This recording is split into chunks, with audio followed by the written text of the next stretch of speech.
and sometimes even more precious.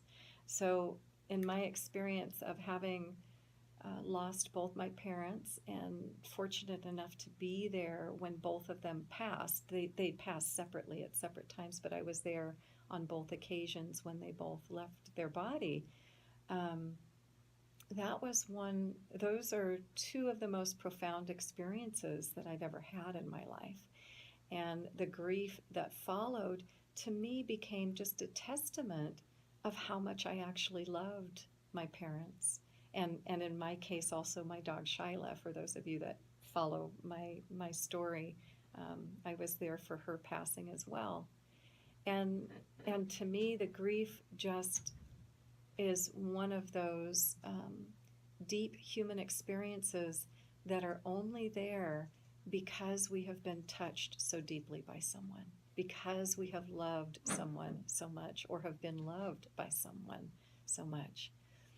And I think we all know that our relationships with our parents can be, it's not just black and white all the time. They can be very complex. And sometimes that can be very difficult to try to work through the grief uh, when, when it's not so simple, when there was difficulties in the relationship as well as love.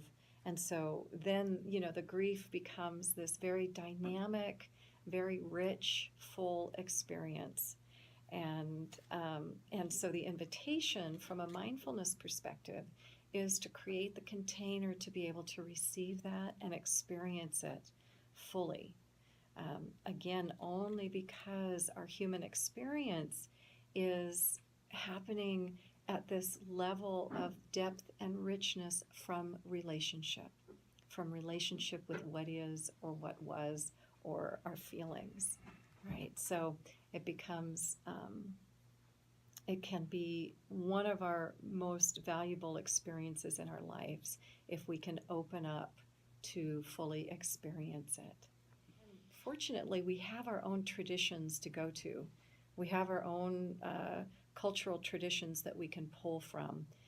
Thank goodness, because I think in the larger culture, in the broader culture here in America, we do turn to busyness, and we turn to busyness as a way to not feel.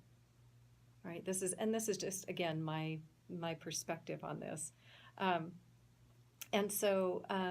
The challenge with that, when you turn to busyness so that you don't have to feel, is that at some point you need to feel those feelings. It's important not only for your health and well-being, but it's such a valuable experience to touch the depth of those rich, complex feelings. That's something that you can't create those. You can't go out and say, okay, I'm going to feel this level of complexity of feelings right now. The reality creates for us these incredible opportunities that we can't create ourselves. And so